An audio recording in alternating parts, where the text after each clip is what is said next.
There guys, welcome back to Younes Talks Football, welcome back to a brand new video. I hope all of you are doing well today. This is your long-awaited match preview for Aston Villa versus Chelsea at Villa Park. I'm going to be completely honest with you, I'm numb. I really am not, I don't think I'm going to react to anything tomorrow. We could win and I'll be like, we could lose and I'll be like, we could draw and I'll be like, I'm dead inside. Listen, I'm not over that 5-0.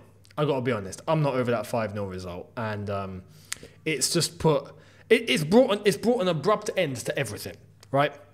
So I am honestly going into this game tomorrow, just, I got to be real. Do I think Chelsea will lose? Perhaps. Do I think we will lose? I don't know why. My gut is telling me draw. I've got no logic here. I've got no reason to tell you guys that Chelsea are going to go and win this game or Chelsea are going to go and lose this game. Because Aston Villa are in a really good position, fighting for top 4. At the moment, 2 points clear of Tottenham with 2 games more, right? So Tottenham do have a chance to bring the gap down to exactly the same level of points, but Aston Villa do have a better goal difference as it stands. But as I've said, Tottenham do need to play those 2 games in hand where they will more than likely catch up on goal difference. So tomorrow is a big opportunity for Aston Villa to try and bridge that gap to 9 points with 3 games in hand for Tottenham, and also try and increase the amount of goals. So they've got something to play for here. Big time. Big time. In fact, no, actually it's not possible. I was just going to say, mathematically it still is possible for them to try and get into 3rd, but that's probably asking a little bit too much. Aston Villa's aim will be Champions League football.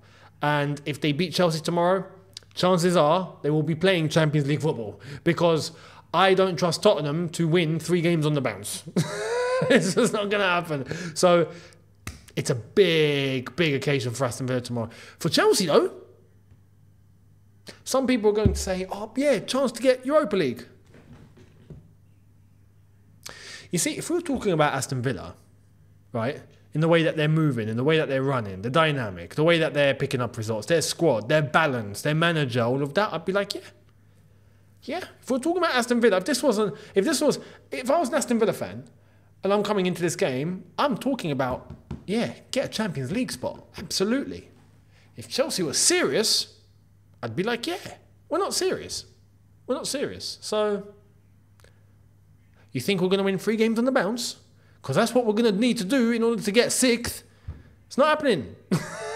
It's not happening. And the others will have to drop points. Not happening. Mathematically, some people are going to say, we're 6 points behind United, right? With 1 game more to play, because Man United have played 33, we've played 32, right? Newcastle have played 33 as well. You get Chelsea to go and win. Let's wait and see. That 5-0 was just, it brought a complete sense of realism to the whole fan base. Complete. And we go into this game tomorrow with more injuries, more problems, more everything, and we've got to play an informed Aston Villa team at Villa Park. Now, head-to-head this season, we've actually played Aston Villa 3 times. We've won 1, drawn 1, lost 1. We lost to them in the league. At the Bridge. We lost at home to them, if you remember. We lost 1-0. It was 1-0. We drew again at the Bridge. No, sorry. We drew at Villa Park. Did we draw? No, sorry, I take that back. We drew at the Bridge. We drew at the Bridge, a very flat game, I remember, right? And then we went to Villa Park, and that was the game where all of us were shocked, if you remember. We're like, yo, Chelsea looked unbelievable tonight. What is this? And Aston Villa looked horrible. But I think that was their 1 game this season where they've looked horrible. That's it. So this is where I look at this and I go, when you take all that into context, you'd expect perhaps Aston Villa to, maybe there's a chance that they're not going to be at their strongest. But you got to take into consideration, this is where I look at the Arsenal result as a point of reference. What do I mean by that? When the going gets tough, when the pressure is on, when we have something absolutely there is something huge to play for. This is a must. We have to get this result. This isn't the middle of the season where we can afford to slip up once because we can rectify it next week. There is none of that at the moment. 34 games into the season, 35 is about to be played for Aston Villa. They want Champions League football. They have to win. Chelsea don't have that same urgency. And even when we do have that same urgency, there is that sort of situation, we bottle it. We bottle it. And Pochettino today actually referenced that. And this is where I'm shocked. Let's actually talk a little bit about the news, right? Before we get back into the preview. Because I've got to mention what went down today.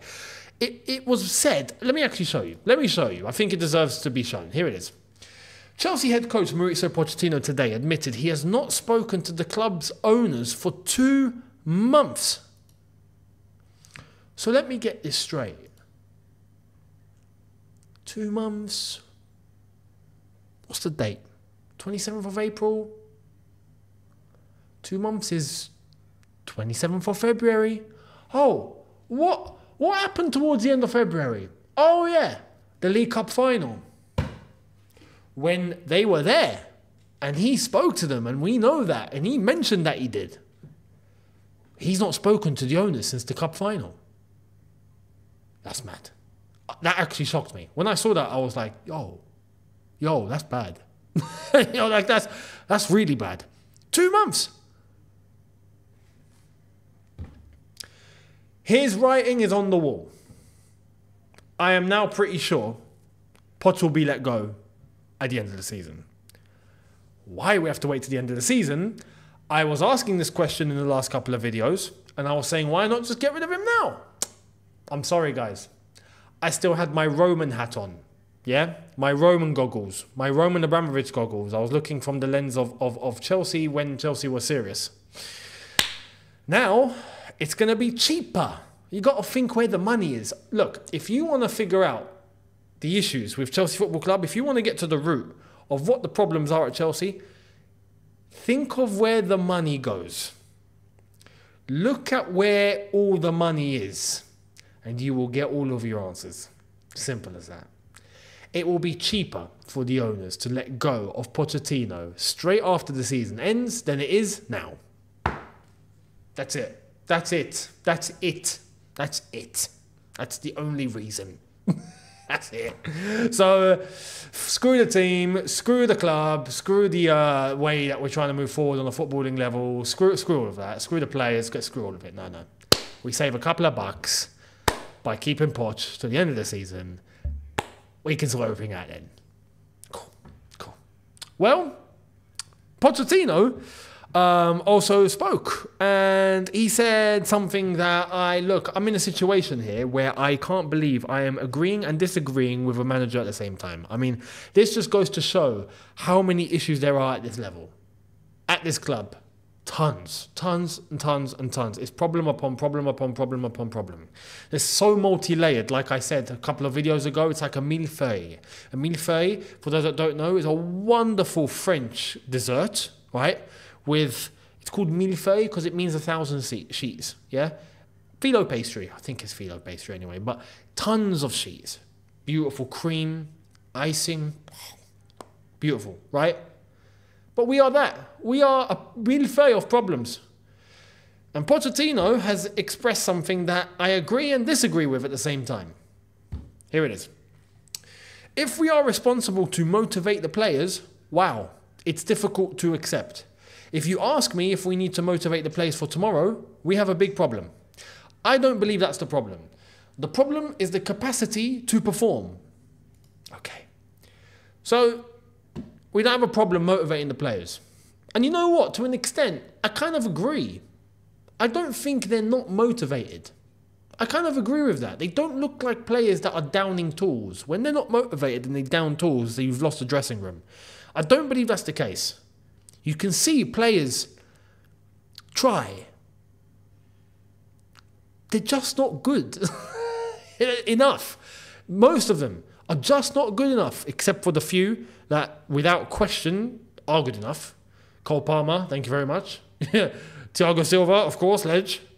Chalobah's been playing really well. Gusto, we know. Even Petrovic, fair play. Apart from that, I'm sorry. Everyone else is in the bin. in terms of what they've shown so far. Now, I want to put an asterisk on Enzo. Enzo today has confirmed that he's had this problem for 6 months. This hernia issue, and he's been playing with pain and dealing with the pain, injection after injection after. What a way to destroy a £100 million player, right? Give him tons of flipping injections. Ridiculous. Ridiculous. Anyway, he's got surgery. That's all sorted. We will see him next season. He's out for the season. Cool. Fantastic. We'll see you then, mate. So you're kind of separated from this, even though he's put in stinkers, but now he's kind of got a valid reason. He was playing through pain and discomfort constantly for 6 months. Ridiculous. How we allowed him to do that, I don't know.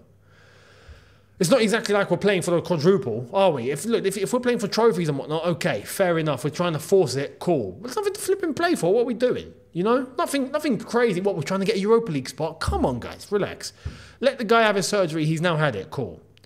So that's that. Apart from that, I'm sorry, everyone else, subpar, if not terrible. So I agree. I don't believe it's true. Motivating the players isn't the issue. I feel like they do want to play. They just can't execute. The capacity to perform that Potter's basically referring to is, in layman's terms, to put it frank for all of you and blunt for all of you to understand, for those of you that have the minimal 5 GCSEs and nothing more, right? You're going to understand this. Not a problem. Even for those of you that didn't. He's basically saying, listen, the players, yeah, they're motivated. They're crap. Simple as that. They're pants. End of story. I agree with that to an extent. But who's the man responsible to solve it? This is why I say we have a problem in terms of the recruitment, what we've done, what direction we've gone in, the model, lack of experience, all that, and I sympathise. But Potter's also proven that he is not the solution. He's not the solution. Simple as that.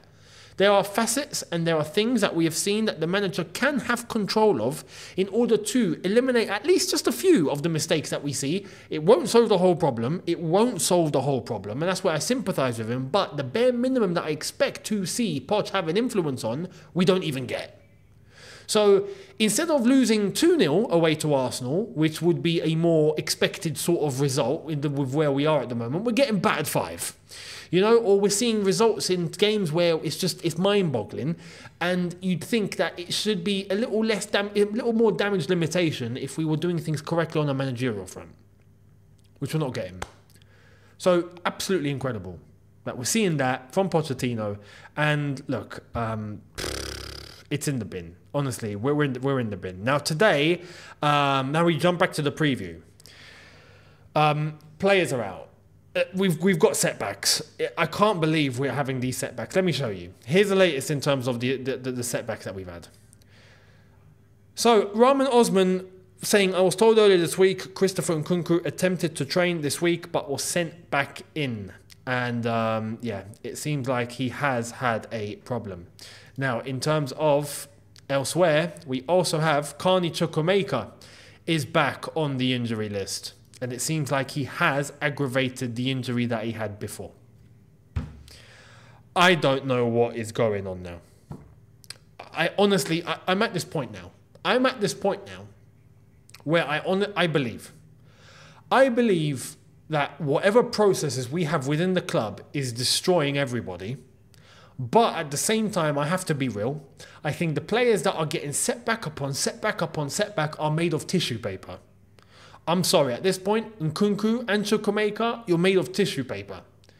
I understand and I sympathise that the environment isn't helping. But when I see some other players that are able to go through it, I'll give an example. Conor Gallagher doesn't get injured. Disasi never gets injured. Like, there are some players that you can just tell their bodies are solid, right? Why can't most players be like that? I'm not saying not let there be any injuries, but I'm sorry, the amount of setbacks these guys are having is criminal. So I honestly think that the responsibility has to kind of be shared here. We all know that it's a mess and a calamity behind the scenes at Chelsea Football Club, and the medical department is basically non-existent, and that doesn't help. But I don't expect this many setbacks. Surely any professional medical team doesn't make this happen. Surely. Like, this is crazy. This is nuts. What a mess. This football club. This football club, man. Honestly, look, let's see what happens tomorrow. But those players have had setbacks. Upon that as well, just to read you guys the latest news, Sterling is also out. So, yeah, some of you might be happy with that. Cole Palmer's back. Hallelujah. Cole Palmer FC will be available tomorrow. So I'll get to that when I get to the starting 11. And apart from that, the same players are going to be out. For Aston Villa, Douglas Luiz is available again. And the same players that were out before are still out now, including Nicolo Zaniolo and Alex Moreno. They've already been out. So the normal players that have been getting the results for Aston Villa are all going to be available for tomorrow. Unai Emery sets Aston Villa up in a fantastic way. Very efficient, very solid, and very influential in front of goal, and very clinical, should I say. It's the complete opposite at Chelsea. We like a lot of the ball. We don't do anything with it. We don't take chances, and we give the ball away 99 times out of 100. So, yeah, long day. Aston Villa, as I've said, solid team, and we'll be chasing big things tomorrow. Chelsea, trying to save face. When after this, we've got Tottenham to play. I feel like the Arsenal result has had a huge dent. Not dent. That's kind of smashed the pot, basically, and it's hard to put all the pieces back together. So I'm not expecting much tomorrow. But I got to be honest, this sort of game where, at the same time, it wouldn't surprise me if Aston Villa don't perform to the level required. And this is where my gut is just telling me, yo, a draw? But the next best thing is, I reckon, not next best thing, the most likely thing after that is probably a Chelsea loss. I just don't see us showing up. Cole Palmer is going to be the guy that we're going to try and rely on. And with the other players that are all going to be out, I'm going to tell you guys how I think is the best 11 to set up tomorrow, and then we will get into that. I do also want to give you guys attention to tomorrow's Champions League semi-final second leg at the Bridge, which I think is a sellout for the women. So, first time it's ever happening, I think. Good luck, Chelsea women. Good luck, Emma Hayes, leading 1-0 on aggregate from that game at Barcelona. And it means that Chelsea are in the driving seat. And if they can just get a result at home, a draw at the bare minimum, Chelsea will be going to the Champions League final. And Emma Hayes will have a chance in order to wrap up her Chelsea career in the best way possible by getting the one trophy she doesn't have yet. And that's the Champions League. So that would be poetry. Fingers crossed it's going to happen. Good luck to Chelsea women tomorrow. They're kicking off 5:30 p.m, I think, before Aston Villa Chelsea. Aston Villa Chelsea play at 8. So perfect timing. I wish I could do a double watch long. Not going to happen. Because I know I'm not going to be here for the women's game. But I will try and watch as much as I can. And I will reference it later when we do play Aston Villa. So let's, without further ado, get into the starting 11 very quickly. I'm going to put it on screen for you right now. Let's get into it. Here it is. Right, displayed for all of you. Let's start. Petrovic in goal, without question. Listen, centre-backs, I'm not even going to discuss. If people want to know the sort of players that are not good enough, when I say they're not good enough, I'm going to put Badiashile and Disasi in that bracket immediately. And many others, right? Many others. Like I've said, I've referenced the ones that are good enough. All the others, they're either question marks or red crosses and get out. Simple as that. So, Thiago Silva and Chalobah need to absolutely play. And it's criminal that these two players are not going to be Chelsea players next season. What are we doing?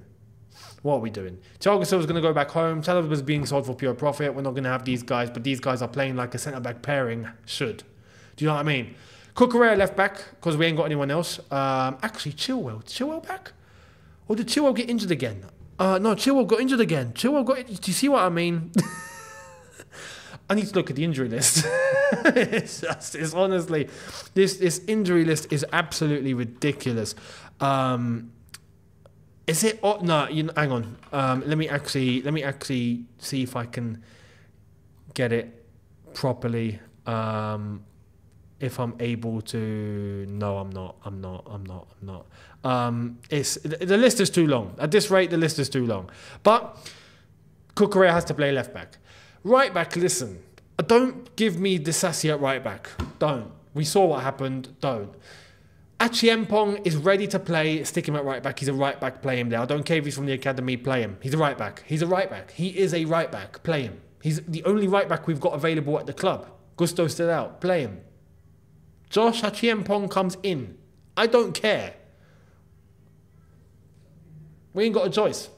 Midfield, Caicedo Gallagher. It's got to be. Enzo's out for the season. This is the midfield pairing that have to be in the midfield because there's no one else again. No Lavia, no Ugochukwu, no Enzo, no one, no Santos, no nothing. So listen, these two in midfield.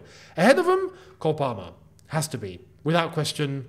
He can't play on the right because we've got no one to play in the middle. Someone to play Gallagher there. Well, cool. Who are we playing alongside Caicedo then? That's the problem. So, Cole Palmer, down the middle.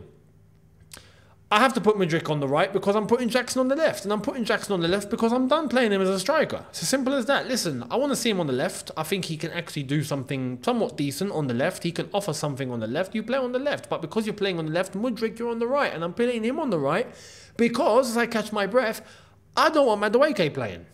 Simple as that. Listen, Madueke, I'm sorry. Listen, if the decision came to me, you're not ready. You're not ready. You need a loan. You need a loan. At the bare minimum. Because here, he's not got it. On the ball, yeah, there's substance here. If you gave me a choice between Madueke and Mudryk, the players, I'd be choosing Madueke.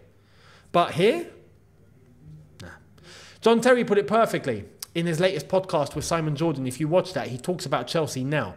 And the best way that he described Chelsea now, as Simon Jordan asked him, John Terry said, they're not kids, they're babies. They're babies and there's no experience there. How is it we're all seeing this? All of us are seeing this except the club. We all say the same thing as to what this team needs, but the club are like, nah, we need to buy more kids. It's crazy. So Madueke here, nah. After all the laughing and whatnot and the shenanigans we've seen, nah, you've not got it here and I need you to have it here. So Mudryk starts. Even though Mudryk on the ball and with the way Mudryk's playing, not good enough. Not good enough. Not to be at Chelsea level, without question. So I'll play him on the right because there's no one else. Sterling's out injured, simple as that. Up top, listen, David Washington. We played 20 million for you. Show us what you got. Because we ain't got a striker. Again, we ain't got a striker. There's no one else that can play. Unless we're turning to the academy for this one as well. But there's no point because we signed him. £20 million, David Washington, he's there, we're not using him. Jackson's on the left, play David Washington. Who knows? Who knows? Maybe he might get us 2 goals. 2 chances, 2 goals, maybe. You never know. Try it. What have we got to lose? Oh, no, what are we trying to get a Europa League spot? Come on, do me a favour. Do me a favour. So, ladies and gentlemen, this is my starting 11. Now, let me know your thoughts down below and your predictions. I tell you guys to hit the subscribe button and make sure you are here tomorrow for the reaction and the watch along. I'll be here for the watch along, I think. I will be doing one. So we will be here. My prediction. Flip it now.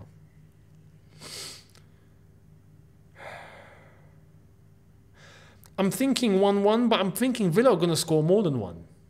But then if I say 2-2, I'm thinking Chelsea won't score 2. This is my problem.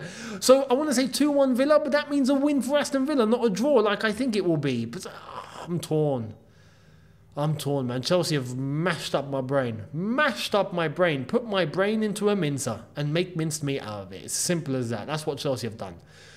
I am going to say